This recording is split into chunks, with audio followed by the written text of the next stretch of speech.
Today, let's examine 9 signs that you were raised by a narcissist.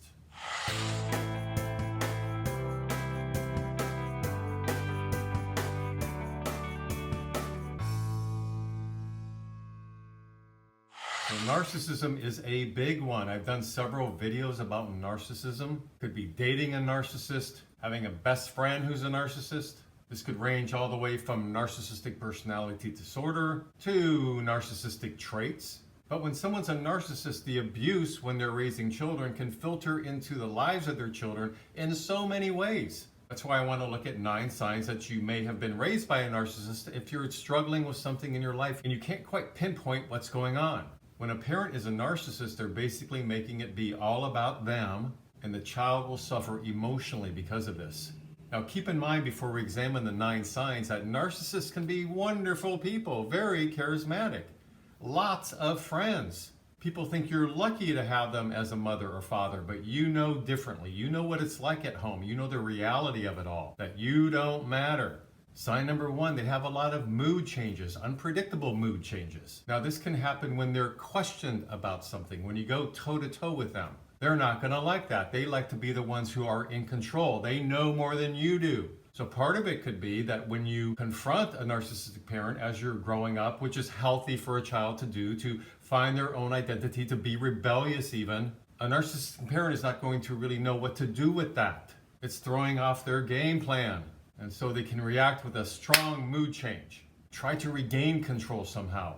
Make the child feel guilty for even expressing an opinion. So now they're heaping guilt at you, which in turn will shame you because then you think you're not supposed to voice an opinion here. Then you may have been raised by a narcissistic parent.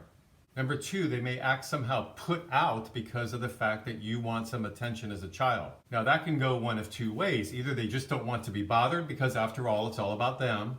Or on the flip side, to appear as a good parent to people in their lives. Because remember, appearances are so important to narcissists.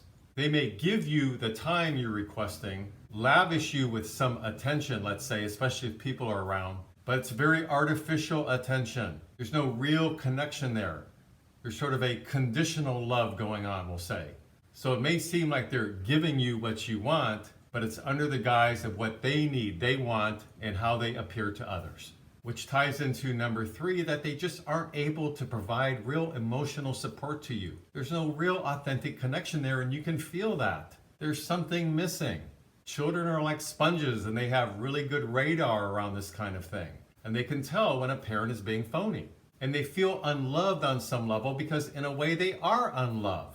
The narcissistic parent quite often will treat the child, and in their mind the child is a thing or a robot even, because it's just there to benefit them somehow, make their life better.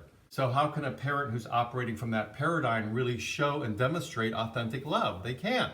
They would have to work through their narcissistic traits first to be able to do that, and most narcissists are not going to be able to do that kind of work, more or less even know that that's part of who they are. In fact, if you point that out, they may blow up about it, get angry, and tell you you're full of shit for even saying that. They seem to pump you up with compliments. They talk highly of you to their friends and other family members, but you can tell on some level they are false compliments. There's something very phony about it. And the reason it feels phony is because they're out there bragging about you, so to speak. They've never really supported you emotionally. You can't even talk to them really. You can't have an authentic conversation with them. They don't really know what you're about. They don't really know your needs, not really. So you see how you're raised, you feel how you're raised, you live it every day, but then they're out there bragging about you. Kind of incongruent, right? So when there's an incongruency in this way, chances are you've been raised by a narcissist. Number 4, if you were raised by a narcissist and it had to be more about the parents, and you may have been forced to do things you didn't want to do, particularly around the area of what sports you wanted to be involved with, what you wanted to study at school, how you're supposed to look. Could you pick your own clothes? Could you dress yourself? What kind of friends you could hang out with. Because a narcissist is focused on how they look in the world, then they're going to want to influence their child in terms of what looks good to them in their mind and how that appears in the world then. So it doesn't really matter what the child's needs are really. What the child really wants, that's secondary. They want to direct this. They want to get in and control it. And so because of that, they may dismiss what you really want authentically They may sit there and listen to you as you try to express it to them, as you're going deep with your emotions to communicate to them how meaningful something is to you. But if it's a narcissist, they're probably going to dismiss it because it's not about the parents, not about them. So the child can become more of a mini husband or a mini wife that's there to please the parent, to be a servant in a way. And that plays out in terms of the child not having much of a voice. Next up is you can't relax around your parent or parents. Then what's that about? When you're going through it at the time, you may not even realize that that's what's happening to you. You may not be able to name the feeling, but perhaps when you get a little bit older, you reflect, I could never relax. I just couldn't be myself. And that's because you couldn't be yourself. So you had to be in performance mode. You had to please the parent. Narcissists often command a lot of attention. They have a strong personality quite often. Even if it's covert narcissism, the parent in a more subtle way, it's more hidden, but it's still there, maintains complete control over their children. So this doesn't necessarily tie into how extroverted they are. It may, but we have another component to this, which is more introverted. That's the covert narcissist. But they're watching everything. They know exactly what's going on, and they have their hands in everything that's going on. And you better not cross them, and you know that as a child. This then will feel as though you can't relax, you don't have much confidence, and there's always perhaps a general ball of anxiety that's following you around in life. 6, as you're growing up, you notice that they always want to be in charge and on top, to win things. No, their energy is more about competition, remaining equal, leveling the playing field, having to know exactly what's going on, as I just mentioned. So in having to win or come out on top, they'll find ways to make that happen, right? They can be quite ruthless if they need to be. And then, God forbid, if you've crossed them, you've crossed that line just because you're simply being a kid growing up, then you're going to get the consequences. That could be the silent treatment. Emotionally distant. They're not showing any love to you whatsoever. You're even now more of a thing. They're very unforgiving.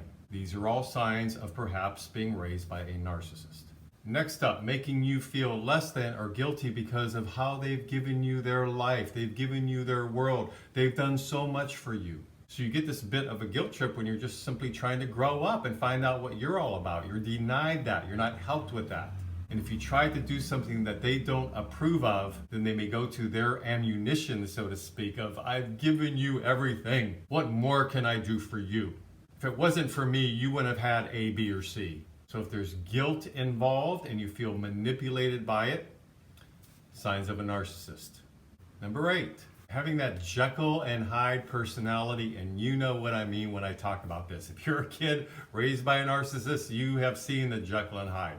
The Jekyll and Hyde is when they can act one way in public so well, they command attention, everybody loves them, so to speak, but whoa, behind closed doors, it's a different story.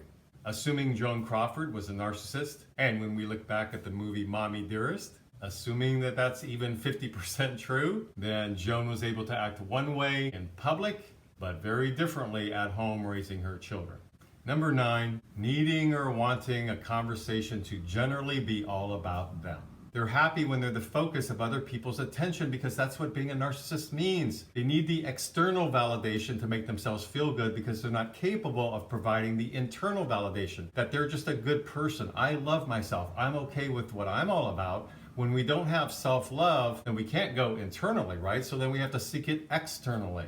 And the only way to seek it externally is I better get praise from these people. I've got to be number 1. And don't rain on my parade. Don't say anything or show anything that I did wrong, because then you've crossed them, and then you better watch out at that point.